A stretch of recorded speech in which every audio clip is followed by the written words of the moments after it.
நம்ம வாழ்க்கையில நாம கத்துக்கிற பெரிய பெரிய பாடங்கள் எல்லாம் ரொம்ப அமைதியான சாதாரண நேரத்துல தான் நமக்கு கிடைக்கும்னு சொல்லுவாங்க. அப்படி ஒரு சின்ன பையனோட விளையாட்டுல இருந்து ஒரு பெரிய ஞானம் எப்படி வந்துச்சுங்கிற ஒரு அழகான கதையை தான் நாம இன்னைக்கு பார்க்க போறோம். வாங்க போகலாம். இந்த கதையோட நாயகன் பேரு ரெஹான். ஒரு சின்ன பையன். அவன் தன்னோட பொம்மைங்களை வச்சு விளையாடிட்டு இருந்தான். ஆனா சும்மா விளையாடல, 2 டீமா பிரிச்சு ஒன்னோட ஒன்னு சண்டை போட வச்சிட்டு இருந்தான். இது தூரத்துல இருந்து பாத்துட்டு இருந்த அவனோட தாத்தா, அதாவது அத்தா, மெதுவா கிட்ட வந்து ஒரு கேள்வி கேட்டாரு. அந்த ஒரு கேள்விதான் ஒரு ஆழமான பாடத்துக்கு ஆரம்பமா இருந்துச்சு. ரெஹான் செஞ்சது ஒரு சின்ன விஷயம்தான். தன்னோட பொம்மைகளை வச்சு இது நம்ம டீம், அது அவங்க டீம்னு பிரிச்சான். இது ஒரு குழந்தை செய்யற ரொம்ப இயல்பான ஒரு செயல்தான். ஆனா கொஞ்சம் யோசிச்சு பார்த்தா நாம பெரியவங்களே சில நேரங்கள்ல இதைத்தானே செய்யறோம். அவன் என் குரூப்ல இல்லன்னு அவன் சொன்ன அந்த ஒரு பதில் ஒரு பெரிய உண்மையை புரிஞ்சுக்கிறதுக்கான கதவை திறந்து வச்சது. ஆனா இங்கதான் தாத்தாவோட ஞானம் வெளிப்படுது. அவரு ரெஹான் செஞ்சதை தப்புன்னு சொல்லல, திட்டல. அதுக்கு பதிலா இதையே ஒரு நல்ல விஷயத்த சொல்லி கொடுக்கறதுக்கான வாய்ப்பா மாத்திக்கிட்டாரு. மென்மையா சிரிச்சுக்கிட்டே, கடவுளோட பார்வையில நம்பிக்கையுள்ளவங்க எல்லாரும் ஒரே குடும்பம் மாதிரி. அங்க போய் இந்த மாதிரி டீம் குரூப்னு பிரிச்சு பாக்குறதுக்கு அர்த்தமே இல்லைன்னு அழகா விளக்குனாரு. அப்போ தாத்தா என்ன செஞ்சாரு தெரியுமா? ரெஹானுக்கு ஒரு ரொம்ப முக்கியமான போதனையை சொல்லி கொடுத்தாரு. அது திருக்குரான்ல இருக்கிற சூரா அல் ஹுஜுராத்ங்கிற அத்தியாயத்திலிருந்து வர்ற ஒரு வசனம். நாம இன்னைக்கு பார்க்க போற இந்த முழு விளக்கத்தோட இதயமே அந்த வசனம் தாங்க. அதான் ரொம்ப மெதுவா அழகா அந்த அரபி வார்த்தைகளை உச்சரிச்சாரு. இன்னமல் மோமினூன இக்வா. அதை கேட்டு ரெஹானோ சின்னதா மழலை மாறாம அதையே திருப்பி சொன்னான். அந்த வார்த்தைகளோட ஓசை அந்த இடத்தையே நிரப்புச்சு. அதை அவங்க 2 பேருக்கும் நடுவுல ஒரு ஆழமான பிணைப்பு உருவாக்குச்சு. இதோ திரையில பாக்குறீங்களே, இதுதான் அந்த அழகான அரபி வசனம்.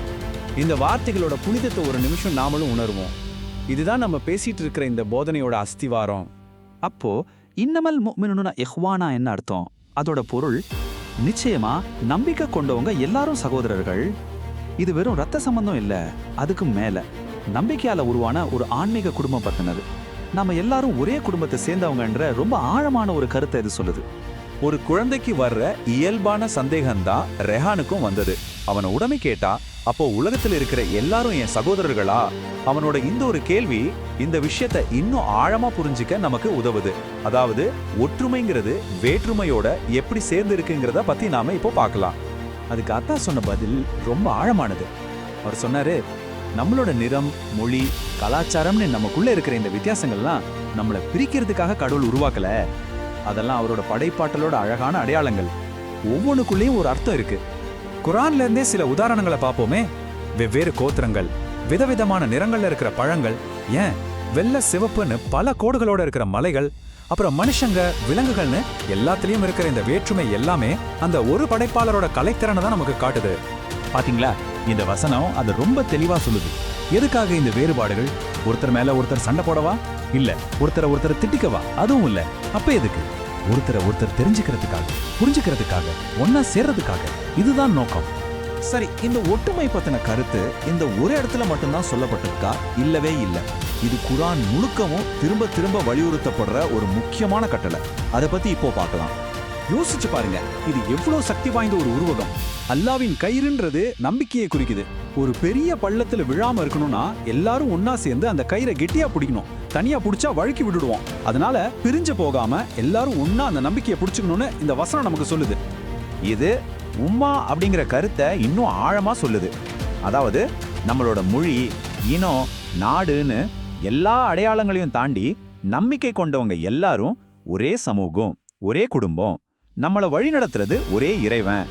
இந்த எண்ணத்தை இது உறுதிப்படுத்துது. இந்த ஒப்பீடு விஷயத்த ரொம்ப எளிமையா புரிய வைக்குது. ஒரு பக்கம் நாம என்னெல்லாம் செய்யணும்னு சொல்லப்பட்டிருக்கு, அதாவது மக்களுக்குள்ள சமாதானம் பண்றது, ஒன்னா வேலை செய்யறது மாதிரி. இன்னொரு பக்கம் நாம எதெல்லாம் செய்யவே கூடாதுன்னு சொல்லப்பட்டிருக்கு, சண்டை போடுறது, தனித்தனி குழுவா பிரியறது மாதிரி. ரொம்ப தெளிவா இருக்கு இல்லையா?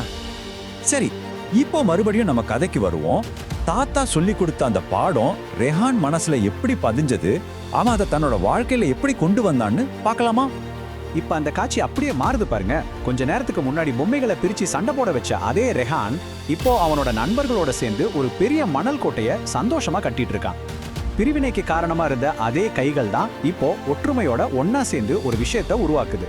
இதுதான் உண்மையான ஆக்கப்பூர்வமான ஒற்றுமை.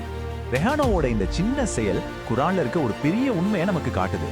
அதாவது நம்பிக்கை கொண்டவங்க ஒருத்தருக்கு ஒருத்தர் பாதுகாவலர்கள், ஆதரவாளர்கள். ஒருத்தர் ஒருத்தர் சப்போர்ட் பண்ணிக்கிறது தான் சகோதரத்துவத்தோட உண்மையான அர்த்தம். இந்த முழு கதையில இருந்தும்